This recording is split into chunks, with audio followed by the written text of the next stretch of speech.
తాకట్టులో ఉన్న బంగారాన్ని విడిపించి ఆ రోజు ఆన్లైన్ రేటుకే మేము కొంటాం. Sharma gold company. నమస్తే, వెల్కమ్ టు సుమన్ టీవీ. నేను మీ యామ్ని. ప్రస్తుతం మనతో ఉన్నారు ప్రముఖ ఆధ్యాత్మికవేత్త, ప్రముఖ జ్యోతిష వాస్తు పండితులు సుభాష్ శర్మ గారు ఉన్నారు. గురుగారితో మాట్లాడి మనకున్న సందేహాలను అడిగి తెలుసుకుందాం. నమస్కారం గురుగారు. శ్రీమాత్రే నమః. గురుగారు, మనకి నెల గురు పౌర్ణమి రాబోతుందండి. దాని గురించి సంబంధించిన విశిష్టత మాకు తెలియచేయండి. ప్రేక్షకులందరికీ శ్రీమాత్రే నమః, శ్రీ గురుభ్యో నమః. నమో దేవ్యై మహాదేవ్యై శివాయై సతతం నమః. నమ ప్రకృత్యై భద్రాయై నిహతాం ప్రణతాస్మిత. గురుబ్రహ్మ గురుర్విష్ణు గురుదేవో మహేశ్వరః. గురు సాక్షాత్ పరబ్రహ్మ తస్మై శ్రీ గురవే నమః. మనకు వచ్చేటటువంటి పౌర్ణిమ వ్యాస పౌర్ణిమ. ఈ నెల 21వ తారీఖు ఆదివారం రోజున రాబోతుంది. అయితే ఈ వ్యాస పౌర్ణిమ అనేటటువంటిది గురువులకు అంకితం చేయబడినటువంటిదిగా భావన చేసుకుంటాం.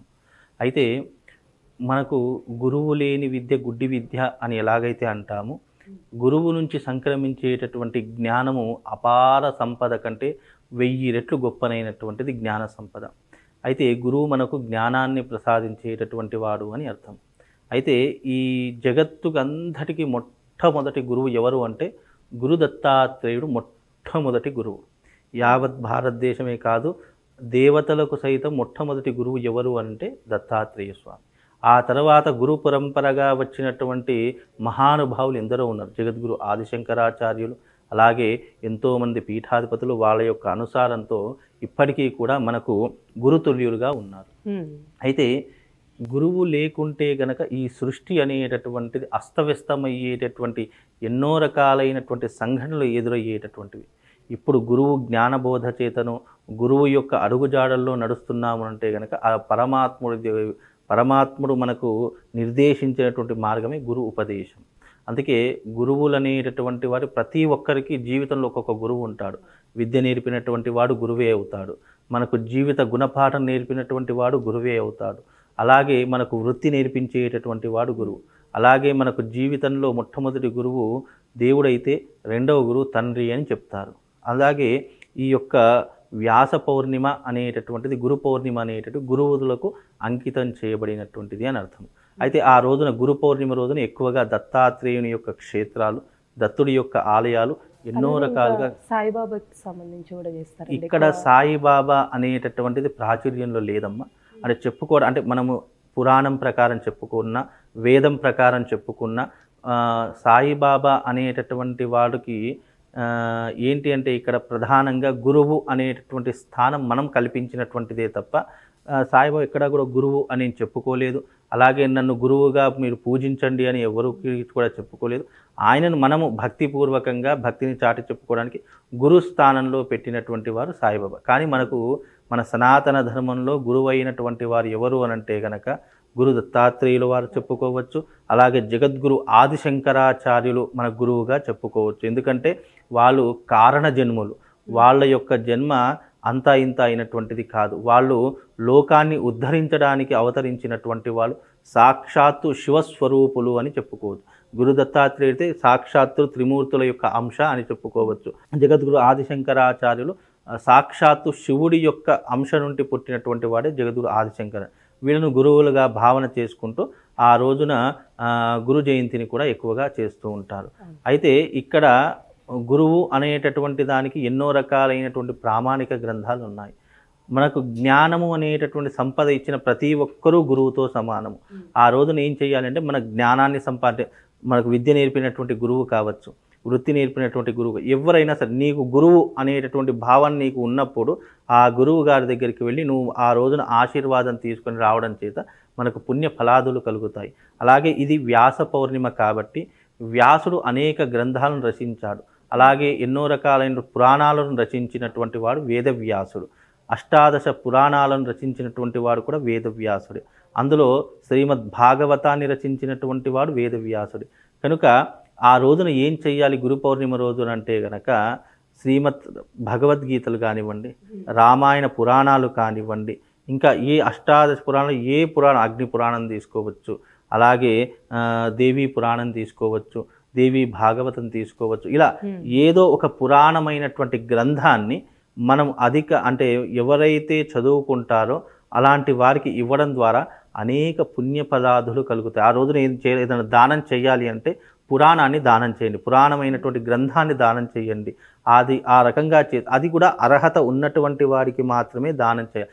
ఇక దానం చేయమన్నామని చెప్పేసి అర్హత లేనటువంటి వాడికి దానం చేసేసి ఉన్న అర్హతను పోగొట్టుకోకండి.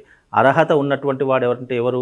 వేదములు నేర్చుకున్నటువంటి వాడు, జ్ఞానాన్ని నేర్చుకున్నటువంటి వాడు, లేదా బ్రాహ్మడికి ఇలాంటి పురాణ గ్రంథాన్ని దానం ఇస్తే గనక అపారమైనటువంటి ఎంతో పుణ్యం కలుగుతుంది అని చెప్పేసి కూడా మనం పురాణ ప్రకారంగా చెప్పుకోవచ్చు. ఆ రోజున చక్కగా ఇదంతా కూడా విష్ణుమూర్తికి అంకితం చేయబడినటువంటి గురు పౌర్ణిమ కాబట్టి మనకు బ్రహ్మ విష్ణు మహేశ్వరుడు కూడా గురువుతో సమానం కాబట్టి, దైవంతో సమానం కాబట్టి ఈ గురు పౌర్ణిమ రోజున వీలైతే అందరూ కూడా తమ తమ ఇంట్లో సామూహికంగా సత్యనారాయణ స్వామి వ్రతాలు చేసుకోండి. వీలైతే చాలా విశేషంగా చేసుకుంటారు. ఆ రోజున ప్రతి ఒక్క ఆలయాలలో సామూహికంగా సత్యనారాయణ స్వామి వ్రతాలు జరుగుతాయి. అక్కడికి వెళ్ళే అవకాశం లేకపోతే మన ఇంట్లో మనం చేసుకుందాం అనుకున్నటువంటి వాళ్ళు చక్కగా విష్ణుమూర్తిని శ్రీ సత్యనారాయణ స్వామి అవతారంగా ఈ పౌర్ణిమ రోజున పూజించేసుకోండి.